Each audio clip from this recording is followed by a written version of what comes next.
Nearly a year to the day, we have learned that Texas State plans to do what USC and UCLA did and change conferences.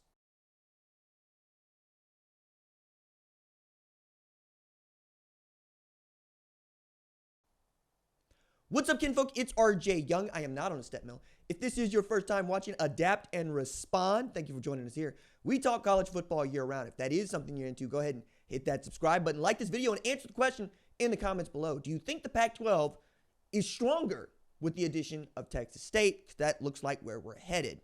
I'm also going to take this opportunity to remind you that we do have an audio podcast, and you should probably go there, rate it 5 stars on Apple and on Spotify so that I can send you one of these stickers in the mail for simply going to Apple, going to Spotify, leaving us a 5-star review, filling out the form in the description below, letting me know that you did just that, copy paste your review so we can double check it, and I will put this sticker in the mail for you along with a personal thank you note from me. We're fast approaching 400 ratings on Apple. It's very exciting.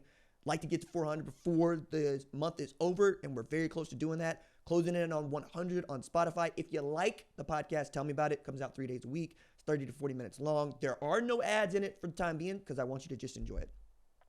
So, Texas State plans to accept an invitation from the Pac-12 to join it. And there's a couple of things that need to happen first.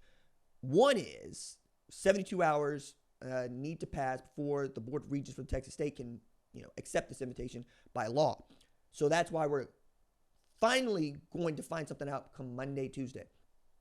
Other thing you need to take into account is the fee to exit the Sun Belt, where Texas State plays all of its sports now, doubles from $5 million to $10 million on July 1. So they are very much on the clock. The other is taking a look at what has basically transpired since Oklahoma and Texas decided to join the SEC nearly 4 years ago. And since USC and UCLA decided to join the Big Ten nearly 3 years ago. So what are we looking at here is 10 of the original Pac-12 members, or what we knew as the Pac-12 members, have decided that they were going to change conferences, going to the ACC, the Big Ten, and the Big 12. This is interesting for a number of reasons. One, when the Pac-10 was running roughshod over people, it had USC, Matt Leinart, Reggie Bush, Joel Klatt played at Colorado playing quarterback. It had a Heisman Trophy winner in Rashaan Salam. Like, we keep going down the list of all the great accomplishments that the Pac-12 had been responsible for when it was the Pac-10, and even a little bit later when it was Pac-12, but you kind of see it coming apart as realignment was happening. But the Pac-10 basically put a lot of this into motion with Larry Scott, who very much wanted to make the Pac-10 and the Pac-12 with 2 schools in particular, one being Oklahoma, the other being Texas. Couldn't quite get that done. But it was clear from the outset that the Pac-12 wanted to expand east, particularly into Texas. Never actually got there, but with the busting it down to the studs where you just have Washington State and Oregon State holding the banner, you have a commissioner who is going, we can do something here. Give me some time. And then we begin to see the poaching of group of 6 programs, particularly in the Mountain West. We've got 4 Mountain West members that have decided to up and leave, including Boise State, San Diego State, Colorado State, Fresno State, joining Washington State, Oregon State, and now Texas State. I have joked that it should just be state conference because that's what it's made up of, plus Gonzaga, which is joining in a non-football capacity. So the other reason Texas State is a big deal, with an 8th football member, they get back to the table with an argument to be invited into college football playoff, and they satisfy many requirements for bowl eligibility as an FBS conference. And we get back to a place where we have to take them seriously come 2026, like we would the Sun Belt, like we would the Mountain West, and what it's becoming. What's really curious about all of this is the way in which it happened for the Mountain West.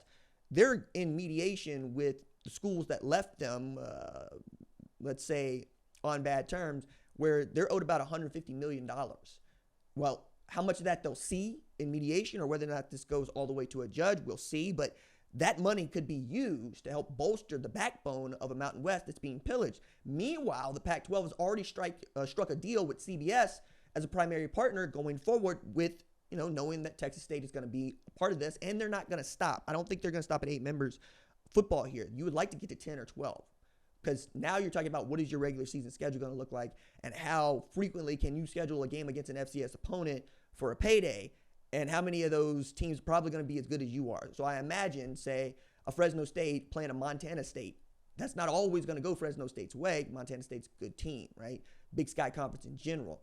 But would you be willing to go in the FCS to try to get some of those teams? This is where the Sacramento State part of this is getting very interesting. Sacramento State has been denied the opportunity to join FBS. They're going to lawyer up with Jeffrey Kessler, who famously represents House in House versus NCAA. And they're probably going to find a way to get to FBS as an independent, and then we'll go from there. They got the money to do it, and they got the want to do it. Sacramento State's also got a really rich football history. Like, they were playing against San Quentin in the 1950s. They also got the longest sit-in in history of a university happened at Sacramento State. I mean, I keep going on about this. Sacramento State got bowdy, right, when we're talking about it on and off the field. But back to Texas State, one of the reasons that they're also very, alluring for the Pac-12 is they've been the best Sun Belt school in the country for, I think, the last 4 years, if you're taking a look at just what they've been capable of, because there is an award that goes for the best school across all sports in the Sun Belt. I believe it's called the Vic Bubas Cup. Bubas Cup? Anyway, Texas State has won it, right? Also, San Marcos is booming.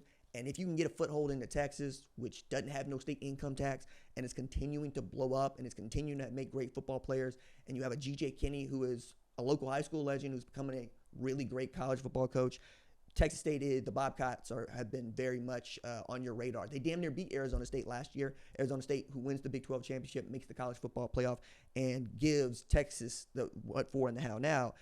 Texas State is right there, right? They ought to be decent this year. We'll see how that goes.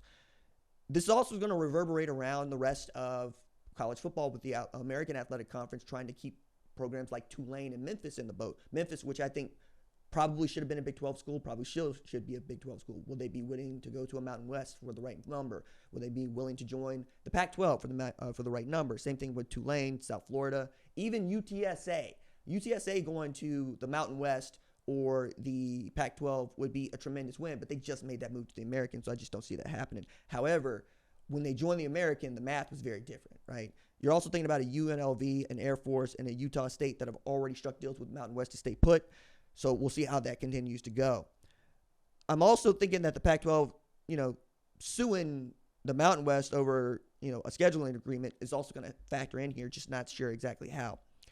The last part of this that I think is most interesting and that is going to get more publicity than anything else is how does this affect the payout in TV? How does this affect the college football playoff? And I think we're not going to know the returns on this until they do this for 3, 4, 5 years. Like, this is the thing with the Big Ten and or the ACC. You've already seen dividends with SMU joining the ACC. Not only did SMU make the college football playoff and make the ACC championship game, the ACC didn't pay them a dime last year. So you got all that for free, right?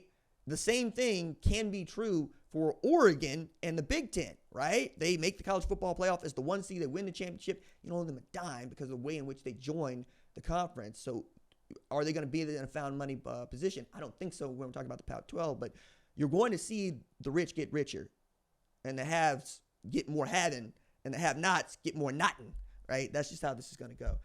I'm curious what you think. Do you enjoy conference realignment? Is it as fun as it was when we first started talking about it in 2010?